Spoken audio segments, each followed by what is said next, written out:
Hello and welcome to Kaleidoscope. My guests today are both wonderful residents here in Westboro and also known for their writing. I'd like you to introduce yourselves to our audience. Andrea, Burdick. John Curtis. Nice to have both of you here. Thank you. What is so exciting is, having been a teacher of writing, that I should have found you two in just conversations and finding out about your writing and then reading your writing, and it's just so wonderful to have a chance to talk to you about how you started, both of you, from the careers you have. Now you are in the psychology department. Psychotherapist, yeah. Yes, and you're still practicing. No, I'm retired now. You're retired now, so you have more time to write. And you were known in this town as the furniture doc, and now you are retired as well? Absolutely not. I know that. I was just teasing you. No, I work mainly with builders and architects and designers, and I go around fixing boo-boos. They drop a tool on the floor and I make the gouge go away. Oh. Just cosmetic repairs. Okay. No refinishing, no refurbishing, no moving heavy furniture. Just Good. show up with my junk and make the boo-boo go away. So you were telling me earlier that you majored in college in fine arts. Performing arts. Performing arts, yeah. In our college, that was all part of one, the performing and the visual arts. So what was your intent in majoring in that?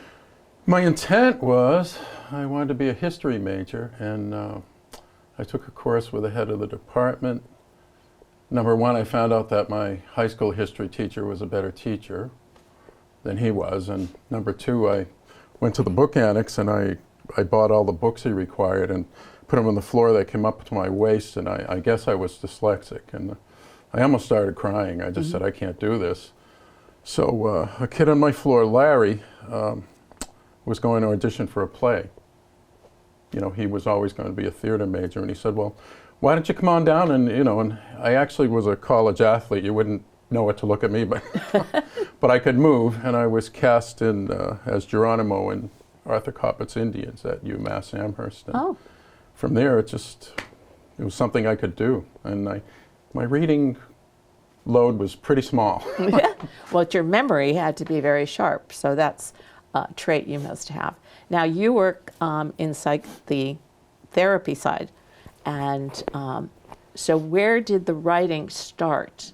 Did you always write? Well, starting in high school, I took a creative writing class, and I always enjoyed it, and did well. I was an English major, and my intention was to become a teacher, and that's not what wound up happening. So anyway, I was always encouraged to be very creative and full of ideas, and so I wound up eventually becoming a recruiter and then a psychotherapist. And in my writing, a lot of what I learned as a psychotherapist is included in what is a lot of books about New Age spirituality. Mm-hmm. And you have here 4 books. Yes. To your credit. Yes. This one is my journey from La La Land to Wonderland. That's my memoir. I grew up in LA, and it is a little crazy. This one is about a woman who dies suddenly, and it's all about what it's like in heaven after she dies, what she encounters, how she reacts emotionally, and every other chapter is about her husband and children who are left behind and how they handle the bereavement. Mm-hmm. This one is about a practicing therapist. They say, write what you know. And she has a psychic client, and so it's about the therapist kind of trying to decide what to make of that. And this is a novel about reincarnation. It's called The 9 Past Lives of Kitty Cats. And many of the lives are based on, real historical situations, although the characters are fictional. Mm-hmm. Well, you merged both of your interests, and how long, for example, did it take to write the kitty cat one? That's your most recent. 2 years. 2 years. Yeah. But were you still working those 2 years? Did you put that aside, the therapy, and then write, or is writing your therapy? All of these books have been written after I retired. Okay. From working, and so in a way it's like a new career as a retirement person is writing, and I'm working on another memoir now about aging and some things I'm dealing with now. What we're all dealing with Exactly. in this room. Now, for you, your first time on stage, how was that? It really wasn't worth telling about. But just, were you... Well, that was in there- high school. Right. Anxiety? Were you... No, I don't even know if I remembered the script. It just seemed like people were... It's not really very memorable. The first time in college was great. Okay. So, That was great. I got to... it got me thinking, though, about Native Americans, and there wasn't one in the play. And I kind of wonder how they would look at it. But Sitting Bull was a big character, and he had a big speech about all of the things that should have been in the play. Anyway, I really never had a process. An astrologer once told me, not that I'm promoting it, but she said, you can't be an actor. You won't promote yourself. oh, You won't even go on a stage unless your friends drag you, and that's pretty much what happened. My friend that I mentioned said, I was upset about, not being a historian, and then he said, well, why don't you try this out? So I went with Larry, and then I did pretty well at UMass. I got in a lot of main stage productions, and then bigger parts in the smaller shows. And college got out, and I had somewhat of a college loan, not like today, but I just got my mom's '63 Plymouth and threw a ladder on it and started painting houses, and at the end of the summer my loan was paid up. ooh, And one of my acting friends, tapped me on the shoulder and, hey, we're going on the road, and you can play guitar and you can do this. And he was amazing. I mean, if he didn't have an acting part, it was like he wasn't breathing. I mean, that's how he was, and yeah. that's kind of how you have to be. And I was a friend, and he knew that I knew he needed somebody that could do this, that, and the other thing, and I could do it. So poof, we had a show, and another kid that we went to school with was a great businessman. I mean, he actually bought a defunct farm in Greenfield, Massachusetts, on top of a mountain, and it had like buildings with falling over silos and just all types of things. And he would rent out spaces. Like I said, he was a businessman, and he had one new building made. And like I said, he was into theater, and he and my other friend Brian put together a show, and we went out and improv'd it. And they had all the dates set before we even had a show. And he set the whole thing up, and we put a show together, and I think it was, the first gig, like I think I told you, was a place called Iron Mountain. It was a little town in the northern tip of Michigan. And we rolled up to the school, and 150 little blonde-haired, blue-eyed kids came out. And they had a funny accent, and I couldn't place it. And a teacher told me that it was a Finnish accent, and their parents were all iron miners, just as their grandparents had been in Finland. And I just knew that was going to kick off a great little part of my life. I was going to get to tour the country, and I mean, you could take a chunk of Finland and plop it down in Michigan, and it was like you didn't even leave home. I love stuff like that. So for a solid year, we went from Michigan to New Orleans, just doing 2 shows a day, 5 days a week, driving in between, until finally, when we hit New Orleans, the tour was over and everything stopped. Everything stopped, and there was a void that had to be filled. And I really don't have a process. I don't have a process at all. I just thought, well, maybe I should try writing. And what would happen is, I wouldn't sit down and say, okay, write. An incident in my life would happen. It was Christmas time. I didn't have any money.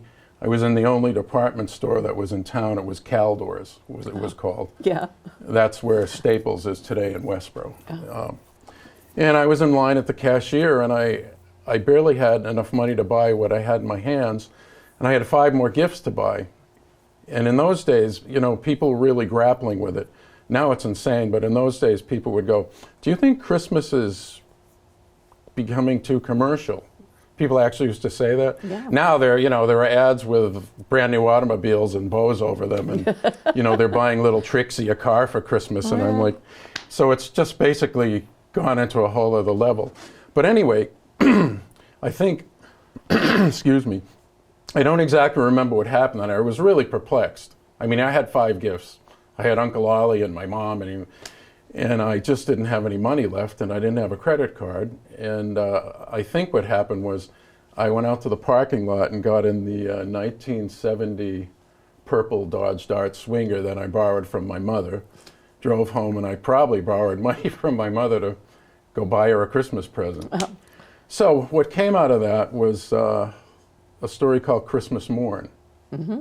Do you want me to do that? Or? Well, we're going to save that for the end, so that's the Okay. last thing the audience hears before the holiday season takes You know, over. so my point is, stories came out of actual things that happened to Yeah. me, and I never really intended to do it. When you perform for a solid year and then everything stops, it's crazy. It's like Withdrawal. there's just a void. So stories started coming from out of nowhere, and Yeah. I didn't ever plan to do it, professionally or anything. Right. Did you have any thoughts now of putting all of those together and having them published? I'm 73 and I'm working 5 days a week, and I come home and I'm tired. And there again, I'm not really good at promoting myself or putting anything together. Or how does that happen? I don't know. Well, we have someone here who knows about that, excuse me, but you also want to leave a legacy for your family, because pieces of paper can disappear. Computers aren't always the same in 20 minutes since you did the last thing. It's changed, and I get so frustrated. I say, okay, I'm going to write with a pencil. At least I know I can get it done. So now switching to you, you didn't mention that you have your own picture on the front of your book that's about you. This is me when I was 4, and this book is really about growing up and all of the issues up until it's mainly about my childhood, and it was a difficult childhood. I think all of us feel that it's hard. Children don't understand things that are happening or the reasons behind them or why adults do what they do. And I think what also happens is you get towards the end of your life, and once again you start becoming older, and now you're dependent again on other people who might make different choices than you make. So it's kind of like the 2 memoirs are on either end, and then the novels are in the middle. My process is that I spend a few hours every day writing. I have a blog post on medium.com, and I write a lot of poetry, a lot of articles, and that I do. And now I'm working on a memoir at this time. But pretty much my entire writing career, as far as actually writing something to get published, was after I retired. And you took the route of self-publishing. Yes. That you have, you might want to share some of your knowledge of that, because we have a lot of people in town. We saw it when we did the Monarch project that you were so kind to participate in, that they are writing, but they don't know what to do with the writing once they've finished it. And they've done it for their children or their grandchildren, but they don't realize that there's other people that may need to hear their story. Yes. I publish things through Amazon.com, and they have, you go online to Amazon, and they give you a very detailed idea of exactly what you need to do and how it's going to work. And it is technical. My husband's very technical and helped me with the actual publishing process. But it didn't cost anything, and then Amazon sells them online. And I thought that was easier than going through a publisher, because what I've discovered is that so many people are writing books now and have access to the ability to write books, that if you go to a traditional publisher, you'll be lucky to even get your book read. And I just wanted to do what was going to be effective and what was going to actually work. So that's why the poetry and the shorter articles and stuff, that goes on medium.com, and all of my books have been on Amazon, except my first book, which was published by another online company called iuniverse.com. But they're all available through Amazon. Okay. So you're now sharing your knowledge with a group who are, I had 20 people. I thought I'd get 5. When I first came here, I didn't know anyone. And so I volunteered to teach a memoir class at the at the library. Excuse me. And I had 10 people. I thought that would be a good piece. And then there was a waiting list. And then there were 5 people on the waiting list. Then there were 10 people on the waiting list. So I did it on Mondays and Tuesdays. And then I ended up doing Monday, Tuesday, Wednesday. But they stayed for 3 years, coming once a week. And to see them go from just ideas to a finished piece. And I have 3 of those people who were all at the event who now are published in books on poetry or in journals. So it makes me feel that I've done a little bit for, having been a teacher my whole life and a college professor, and getting people, let's write, and do it right and grammatically, and don't use any computer-generated grammar. You did have one interesting thing about your children, and for example, your children, and why you wrote this poem and other poems and things that you've done. With your children, I don't remember now if you told me you had children or not. I have 2 daughters, right. Yeah. How did they react to this? And then I'll get to how your family reacted. They're very supportive. But have they read them? No. They're very busy, and they haven't read them. Actually, I shouldn't say that. I think each of them has probably read 1 or 2 of them.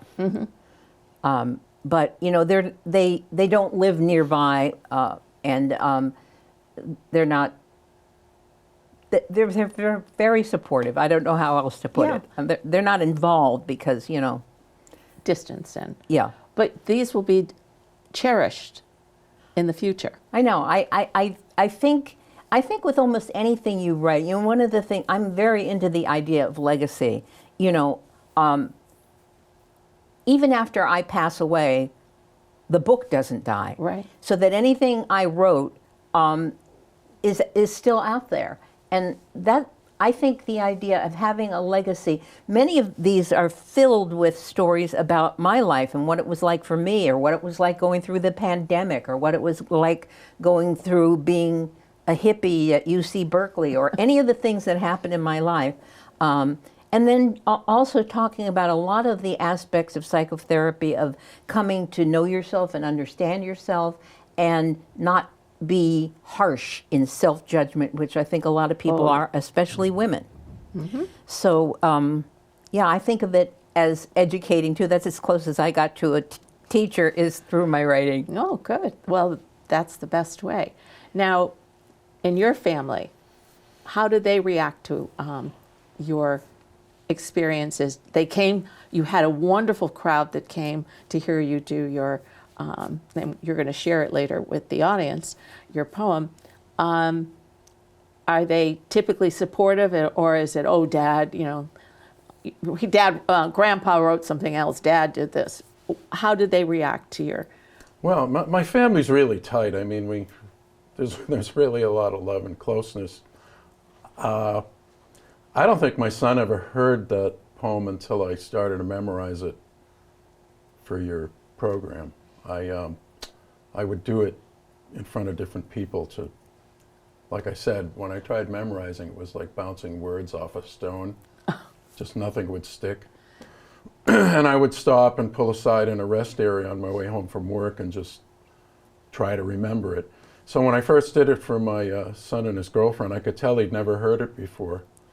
And my daughter heard a little of it. But to answer your question, I guess it goes back to I don't really promote myself.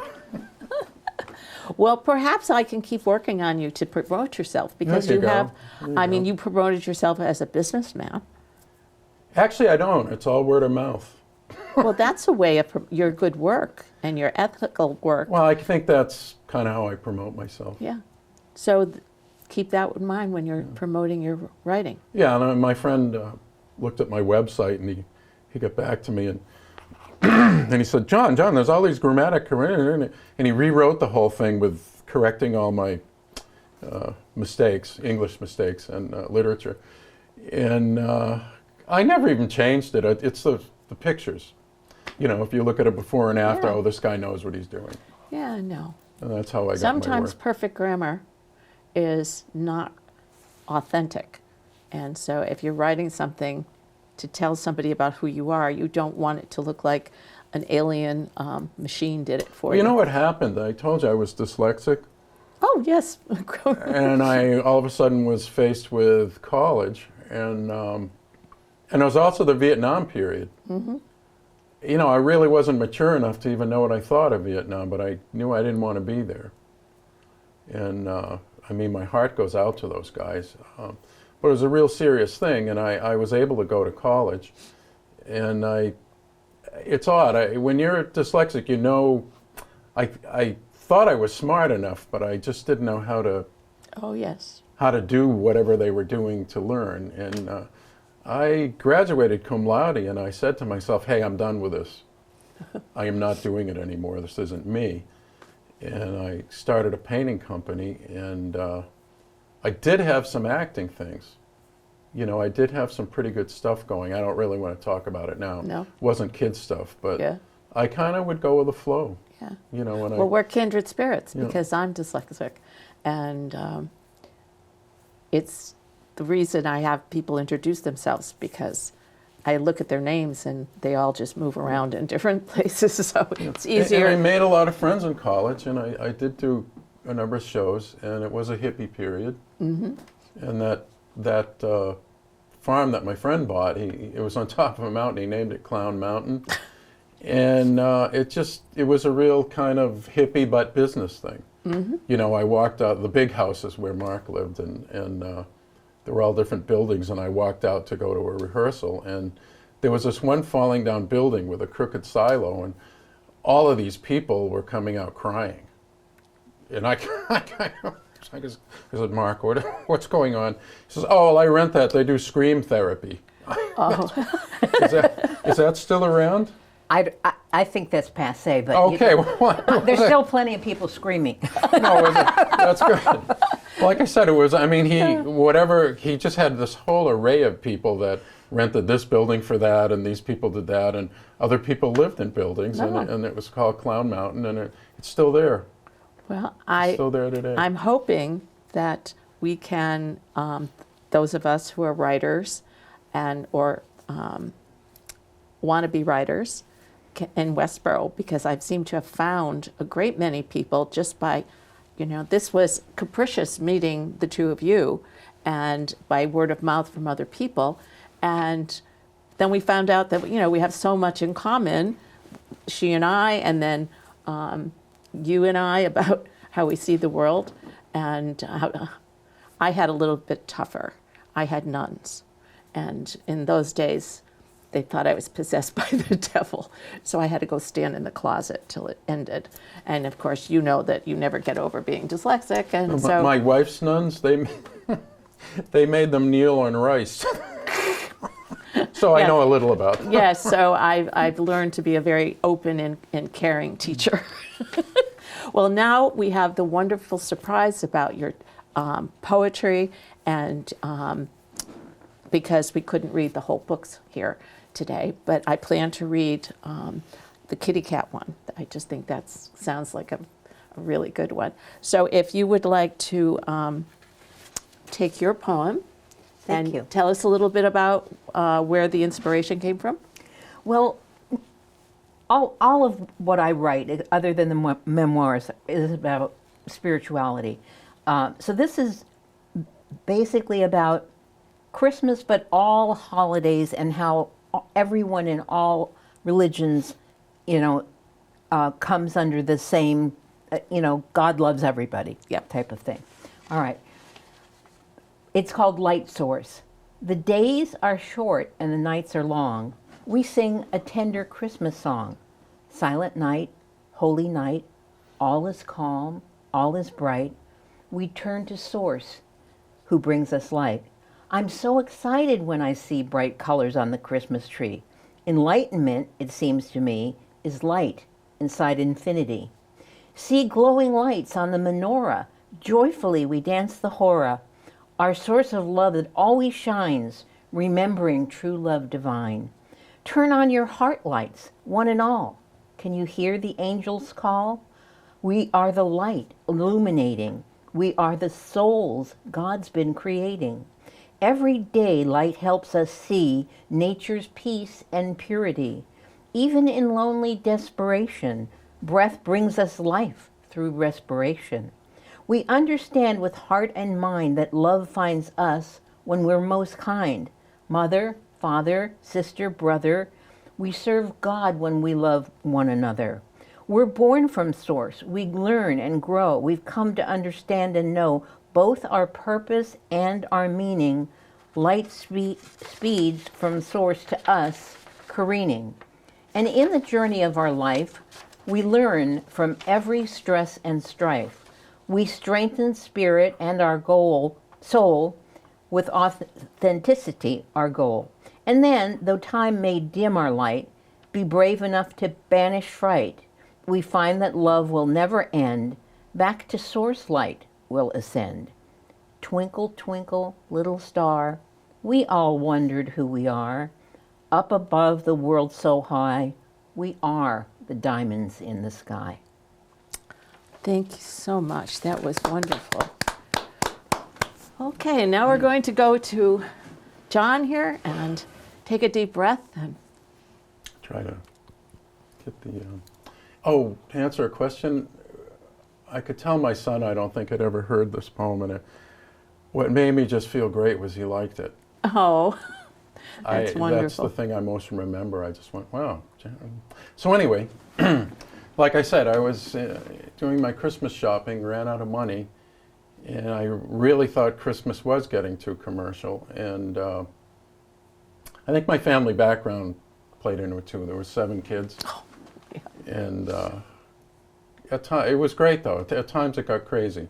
So, having said that, Christmas Morn is the name of the story. It goes like this: 2 Christmas stockings hung on a wall, whose other side was a shopping mall, with so many people to buy all its stuff. The wall began to bulge and bust. My back is breaking. I'm giving way. Don't think I can make it till Christmas Day. Just then, the door opened and closed with a slam, and into the stockings a man did cram. Records and walnuts and apples and puzzles, a monkey with a bottle, flip a switch and it guzzles, marbles and moonmen and toys with no names, wiggly creatures and all kinds of games. The stockings were hurting and all stretched out too. One was so loaded it almost turned blue. The other was moaning and said, though not loud, "This is what Christmas is all about?" Uh-oh, a nail bent, a crash, and a shout. Ow! This is what Christmas is all about? Every year it's the same? I can't figure it out. I guess it's what Christmas is all about. Oh, it's not so bad. Once a year we get beat. I got 2 cousins, Mickey and Pete. They're filled year-round with 2 stinky feet. Just then, little Jimmy entered the room. He was reeling and racing on his bike named Zoom. He raced round and round, over walls, over door, right over the stocking that fell on the floor. Eek! Screamed the stocking, so loud and so clear, but not in a language that people could hear. As smoke in the fireplace perked up its ear, it thought, I'll find Christmas and I'll bring it here.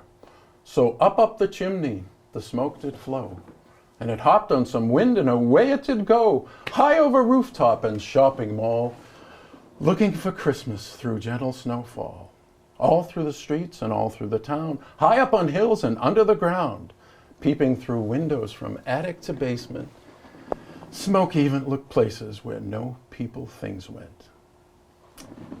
It was clear it was near to fulfilling its pledge when it spotted a sign that read orphanage. Smoke rushed to the window with one grand whirl, and what did it see? Why, a sweet little girl. The room was bare, quite empty but clean, as she calmly sat eating her one Christmas bean. No Christmas tree presents, no toys, just a bean. But she would have Christmas, you'll see what I mean. For smoke worked its magic, as soon shall be seen. So vanished the smoke on into the night, and vanished the night on into daylight. Jimmy awoke too excited to yawn. It finally came. It was Christmas morn. He sprung from his bed quick as 1, 2, 3, and zipped down the stairs to look under the tree. In the midst of the presents, why, what did he see? A freckle-faced girl?